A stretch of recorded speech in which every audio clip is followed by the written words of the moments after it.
Hi everybody, this is Jackie and today I'll be presenting the topic Content Learning, Collaboration, and Literacy. This topic is based on the 11th chapter of the book Teaching Content Reading and Writing by Martha Rapp Ruddell. If you missed the previous chapter presentations, kindly refer to the links in the comment section below. An increasing popular antidote to the traditional teacher-dominated classroom in all subject areas is the notion of constructivist teaching and learning. Mark Winchell defines the culture of constructivism as a coherent pattern of expectations that underlie new relationships between students, teachers, and the world of ideas. Specifically, constructivist teaching and learning are based on a theoretical stance and teachers' beliefs that learners actively create, interpret, and reorganize knowledge in individual ways, that their students' background knowledge profoundly affects how they interpret subject matter, and that students learn best when they apply their knowledge to solve authentic problems, engage in sense-making dialogue with peers, and strive for deep understanding of core ideas rather than recall of a laundry list of facts. The focus of this video is on collaborative learning. Specifically, we will talk about the difference between cooperative learning and collaborative learning, explore collaborative learning activities to promote literacy and content learning, and identify procedures for implementing, guiding, and evaluating collaborative group work. Cooperative learning and collaborative learning are terms often used interchangeably. An important distinction does exist, however, between cooperative learning and collaborative learning. This distinction centers around who does what planning for whom. Cooperative learning activities are most often conceived and planned by the teacher and carried out by students in cooperative groups working from teacher direction and assistance, while collaborative learning activities are projects and ventures that are student-directed, such as projects planned, developed, and carried out by student groups in consultation with the teacher. Thus, cooperative activities can become collaborative, and collaborative student planning may require considerable teacher direction. Cohen suggests that cooperative learning has 4 key characteristics. The first is delegation of authority.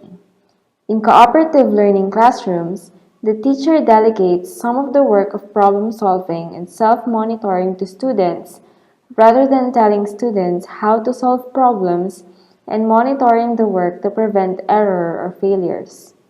The teacher allows students to make mistakes and struggle on their own towards solution of the problem with which the group is presented. The second key characteristic of cooperative learning is that no one can complete an assigned task without the participation of other members of the group. Consequently, students teach, assist, and guide one another and give directions, listen, criticize, and complement each other's efforts. Here again, the classroom dynamic changes from one that traditionally has been competitive to one in which individual success depends on group success. A third characteristic of cooperative learning activities is that groups are mixed ability and mixed regarding other status characteristics such as gender, race, or ethnicity, so that they represent the classroom and school population as a whole. This is particularly significant for students whose cultural and family backgrounds include core values in which individuals with different strengths and abilities share and help one another as specific abilities are needed. Finally, critical to the success of cooperative learning activities are tasks themselves. Cohen recommends that group work tasks have more than one answer or involve more than one way to solve problems, be intrinsically interesting and rewarding, allow different students to make different contributions, use multimedia, require reading and writing, and that these tasks should challenge students. Collaborative learning is by definition constructivist. What then does collaborative learning have to do with developing students' reading and writing abilities? The answer is a lot. Angie Bayer uses Vygotsky's notions about the social origins of learning to make a case for what she calls collaborative apprenticeship learning, in which student language and thinking are central to the learning process. She, Vygotsky, and others contend that learning is deepened and enhanced through language and social interactions that occur as learning progresses. Guthrie, Allow, and Reinhardt in 1997 describe an instructional framework for content learning that combines all aspects of constructivist, integrated, interdisciplinary, and collaborative learning. This is called CORI, or Concept-Oriented Reading Instruction. Within the CORI framework, learning begins with real-world observation, an opportunity for students to look around them and define what they see. From these observations and encounters, students develop conceptual questions that they want to answer, and with the teacher's guidance, begin shaping these questions into research projects. As students pursue answers to their questions, the teacher provides strategy instruction to increase students' ability to be strategic as they carry out research. Self-direction and collaboration are predominant aspects of each group's work in answering questions and communicating findings to the rest of the class. What student groups produce, whether videos, graphs, written reports, illustrations, songs, or plays, are self-expressions that are representations of the knowledge that students have constructed. Coherence is found in the connections students make between what they know, observe, and learn, and in the connections between learning experiences. When teaching from the CORI perspective, Guthrie emphasizes the teacher's focus on content goals, provide choice for students to make decisions about tasks and texts, provide hands-on activities related to goals and tasks, use an abundance of interesting texts for learning, and support students' collaboration and discourse around a variety of text types. Collaborative learning in classrooms will not happen unless teachers play their part in planning for it. Here are some collaborative learning activities the teacher may use to promote literacy and content learning. Let's go over these one by one. Let's start with project-based learning. As the title suggests, project-based learning centers around major projects that students as a class or in small groups decide to undertake. Project-based learning is a teaching method in which students learn by actively engaging in real-world and personally meaningful projects. Projects may address community needs, explore personal, family, and community histories, engage students in exploration of global issues, or develop any of a myriad of other big ideas. Effective development of these project topics requires two conditions. 1. Topics must grow from students' felt needs. And 2. Project development involves material from and exploration of multiple resources. In a project-based learning, teachers make learning come alive for students. However, keep in mind that project-based learning, as with all lessons, requires much preparation and planning. Here are the steps for implementing PBL. First, start with the essential question. The question that will launch a PBL lesson must be one that will engage students. It is greater than the task at hand. It is open-ended.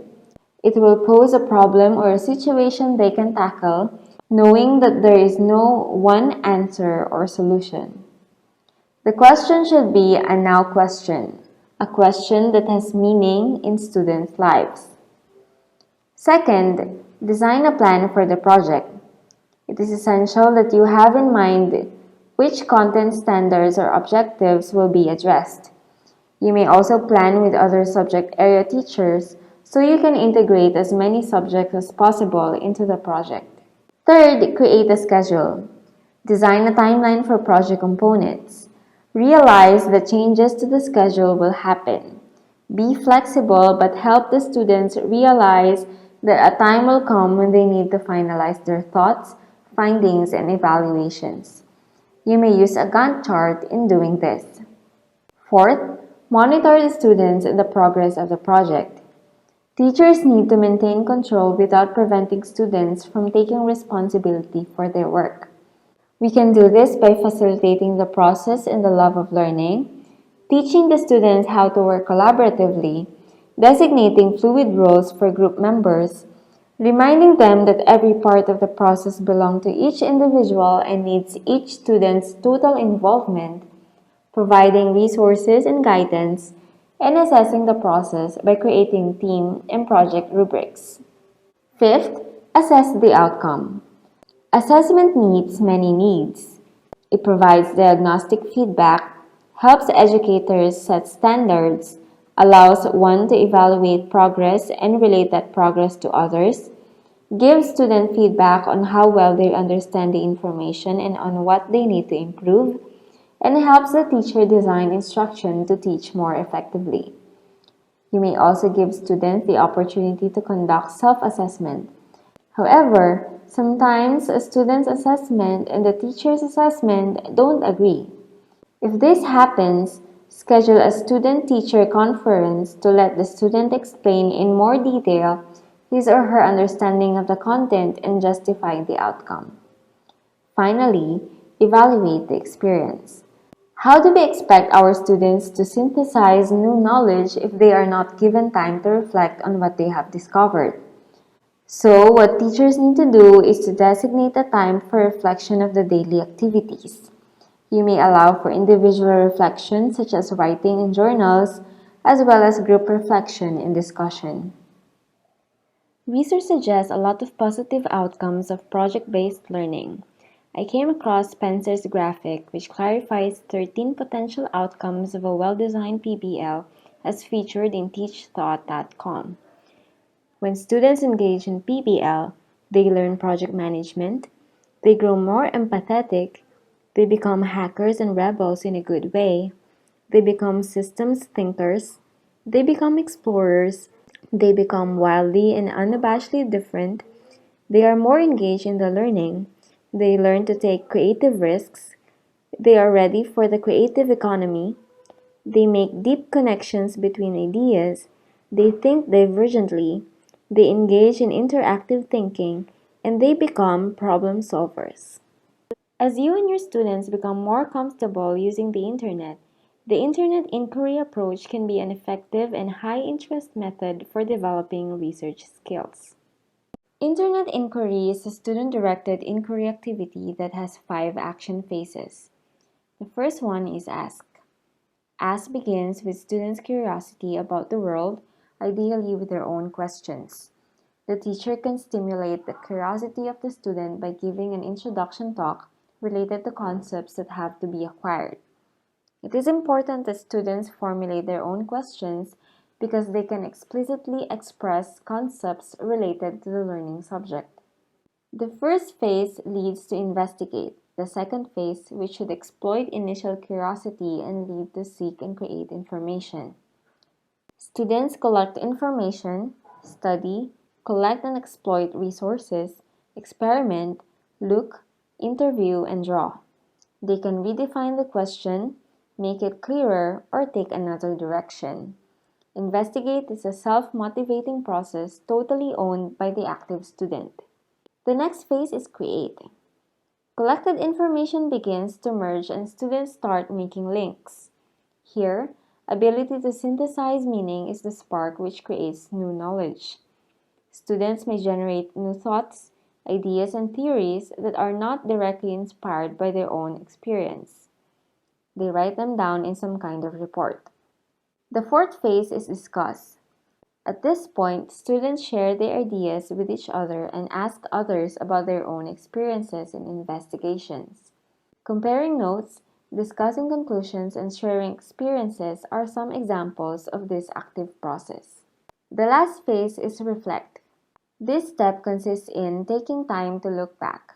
Students think again about the initial question, the path taken, and the actual conclusions. They look back and maybe take some new decisions. Another collaborative learning strategy is the group reading activity or GRA. The GRA divides responsibility for initial learning and presentation of topic information among 5 or 6 collaborative learning groups within the classroom. The teacher determines topic divisions and assigns a topic and corresponding textbook reading to each group, similar to this. Each group must determine what is the most important information in the assigned textbook reading, what other information and resources are needed to understand the topic, and how the group can best present the topic information to the rest of the class. After group deliberations, the teacher appoints a student critic from each group to move to another group and listen to the proposed ideas for class presentation. The student critic is expected to provide constructive criticism. Groups use this information to revise and rearrange their proposal, which they then present to the teacher. The teacher consults with the group and assists further in adapting the presentation plans. Groups complete all preparations and do the presentations. Student knowledge is evaluated using assessment strategies that are appropriate to the students, the unit, and the type of information learned. Group investigation is another collaborative learning strategy used in classrooms. It uses interest-centered cooperative groups as the means for students to plan and carry out extended project investigations and productions. The group investigation approach involves a 6-stage progression of cooperative events. Stage 1 is the identification of topic and organization of research groups. Stage 2 is planning the investigation. Stage 3 involves the actual investigation. Stage 4 is devoted for the preparation of a report. Stage 5 includes making final presentations, and Stage 6 is testing and evaluation. Jigsaw grouping is well known and frequently used in one form or another. Jigsaw grouping was introduced by Elliott, Aronson for the purpose of encouraging active participation in group settings by students from different ethnic, cultural, and racial backgrounds. It is based on the characteristics of a jigsaw puzzle, wherein students are given interlocking parts of a whole picture, and each student learns and communicates his or her part, but no one can see the whole picture until all of the parts are in place. Here are 10 easy steps to do the jigsaw strategy. These steps are taken from Jigsaw Classroom at jigsaw.org. Step 1. Divide students into 5 or 6-person jigsaw groups. The groups should be diverse in terms of gender, ethnicity, race, and ability. Step 2. Appoint one student from each group as the leader. Initially, this person should be the most mature student in the group. Step 3. Divide the day's lesson into 5 to 6 segments. Step 4. Assign each student to learn one segment. Make sure students have direct access only to their own segment. Step 5. Give students time to read over their segment at least twice and become familiar with it. There is no need for them to memorize it. Step 6. Form temporary expert groups by having one student from each group join other students assigned to the same segment. Give students in these expert groups time to discuss the main points of their segment and to rehearse the presentation they will make to their jigsaw group. Step 7. Bring the students back to their jigsaw groups. Step 8. Ask each student to present his or her segment to the group. Encourage others in the group to ask questions for clarification. Step 9. Float from group to group, observing the process. If any group is having trouble, make an appropriate intervention. Eventually, it is best for the group leader to handle this task. And Step 10. At the end of the session, give a quiz on the material. Students quickly come to realize that these sessions are not just fun and games, but really count. Another collaborative learning strategy is the Creative Thinking Reading Activity, or CTRA. CTRAs are short, warm-up activities for developing students' creative problem-solving abilities. CTRAs require cooperative learning groups to generate as many possible solutions as they can think of for a problem and then combine possible solutions or generate from them a final solution that the group determines to be the best according to the given criterion. CTRAs are easy and can be done in 10 to 15 minutes at the beginning or end of the class period. In completing the CTRA, groups are required to follow the original ground rules that Alex Osborne developed for brainstorming. These rules included are the following. Rule number 1, don't criticize anyone's ideas, not even your own. Rule number 2, list as many ideas as possible. Rule number 3, engage in freewheeling at will. The wilder the idea, the better. And rule number 4, form new ideas by combining and adding to ideas already listed. The last strategy that I'll be sharing with you is ask something. Paul Crowley's Ask Something approach is based on the notion that students can improve writing drafts by learning from peer reactions. Ask Something approach begins with students bringing to class a piece of their writing. It may be from learning log entries, a piece of writing done after reading, or the result of a direct teacher assignment. Students work in small groups where each student passes his or her paper to the person on the left or right. Students read the new papers and write at least one question in the margin or at the bottom of the paper that they believe needs to be addressed. The papers are then passed to the next person for the same purpose. When all members of the group have asked one or more questions, papers are returned to the author. Authors then choose which questions they wish to address and make revisions. After the initial activity, groups may reconvene to share their revised work, discuss particularly useful questions, make plans for final revision, or do any combination of the three. The teacher's role here is to monitor individual and group progress. It would be foolish to claim that there are no potential problems associated with collaborative group instruction. Of course there are, but carefully planning can do much to reduce the probability that these problems will occur. Preparation for collaborative learning is essential to success. If students are not used to working with one another, then preliminary planning must be detailed and carefully thought out. At the very least, you should arrange these three conditions before using collaborative learning groups in your classroom. Before you consider moving students into learning groups, you must first establish an orderly learning environment. This does not necessarily mean pin drop quiet or even quiet most of the time. It does mean that whatever the class rules and expectations are, everyone knows them and generally abides by them. Second, your classroom should demonstrate to all who enter a clear focus on learning. There can be no mistaking that this is a classroom in which everyone works and everyone gets things done. Expectations are high and teacher behavior consistently reflects this.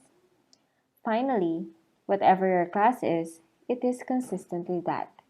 Students can trust that teacher behavior, expectations, and responses will be much the same day in and day out. Maintain a generally even disposition and don't play favorites. In implementing collaborative learning, it is important for teachers to assign roles to each member in a group. Role assignment gives a clear message to students that this is business. It has certain goals, certain expectations for student performance, and certain structures to guide student behaviors. The following roles are useful for learning groups. The facilitator is responsible for moving the group process along, making sure everyone has a chance to participate, encouraging reticent members, helping talkative members curb their input, and making sure the task is completed. The recorder is responsible for keeping notes and informal minutes of the discussion, ideas generated by the group, alternative solutions, explanation, and any other important information. The timer allocates and monitors time so that all parts of the task are completed as required. The timer notifies the group throughout of time considerations. The worrier is responsible for worrying about content and procedural issues. For example, whether the group is off the subject, whether the ideas being generated are on track with the task goal, whether the operational grand plan of action can be accomplished in the time available, and so forth. The reporter is responsible for reporting progress and final solutions to the class during wrap-up time. The reporter may also be responsible for taking periodic reports to the teacher. For some collaborative learning activities, you may want to add the following roles. The messenger serves as a liaison between the group and other groups, the resource centers, or the teacher. The messenger may be the only group member designated to be out of the group working area without special permission. Set up or cleanup people are responsible for collecting and returning materials and equipment, checking to see that personal belongings and trash are removed from the working area, and requesting any additional materials and equipment the group needs. The author is responsible for final write-up of a written report or project using material and drafts developed by the entire group. There may be 2 or more authors per working group. The editor is responsible for reviewing and revising drafts developed by the authors and other members of the group. The editor works closely with the authors in production of the final product. There may be 2 or more editors per working group. The checker sees to it that individuals have completed their work and submitted it to become part of the group product and helps authors and editors meet deadlines. Take note that these roles are not etched in stone. Many can be adapted to a given subject area or class, and roles can be added as needed. The teacher's role as students work in groups is a critical one. Do not be misled into thinking that once the groups are operational, your work as a teacher is over. You have many important functions to perform even though they differ significantly from traditional teacher roles. As groups work, teachers should do these things. Number 1. Stay with the action. One of the most valuable teacher rules for effective collaborative group learning is that the teacher's time when groups are working should not be used to grade papers, plan other instruction, leave the room, or do any of the paperwork or various other tasks. Number 2. Stay away when you should. Probably the hardest thing for you to do is to stay back and let students work. If you don't already know how to do it, learn to tune in and out of group discussions from a distance. You'll see groups having problems and be tempted to settle the issues. Resist the urge. Give them some time to make mistakes or work through solutions themselves. Number 3, get close when you should. When you see a group that appears to be off task, go stand near it. Simply stand there and see whether your presence gets the group back on task. If you see a group caught in a problem too large or too complex for students to work out, ask if there is any way you can help. Periodically, stop by each group and ask how students are doing, if they need anything, and what you might do to facilitate their progress. Number 4, teach students inquiry and project strategies as they are needed. And number 5, help groups summarize learning at the end of each work period. Getting into the habit of summarizing progress and learning each day is one of the hallmarks of accomplished learners. Evaluation and grading are critical components of successful collaborative group functioning. It is important that teachers use some form of rubrics for evaluating final products of students. Here are some recommendations for grading. Before launching collaborative learning groups, decide on your grading criteria and procedures and do not deviate from them. Be sure your grading criteria and procedures are clearly outlined for students. Consider awarding a group grade for the final product with provision for some type of individual evaluation. This may require that students keep individual journals chronicling their own participation and contributions to the group effort. You may want to include some sort of individual assessment, written or developed product based on the group. Consider also administering a questionnaire periodically to see how students perceive the progress of the group project. You can write a short 5-minute questionnaire to maintain periodic connection with student perceptions. Becoming a constructivist teacher may prove a difficult transformation since most instructors have been prepared for teaching in the traditional objectivist manner. It requires a paradigm shift as well as the willing abandonment of familiar perspectives and practices and the adoption of new ones, as Brooks and Brooks pointed. The essence of the term collaboration is to labor together, not with a sense of hard toil we hope, but with a sense of creating something greater between us than we would have been achieved separately.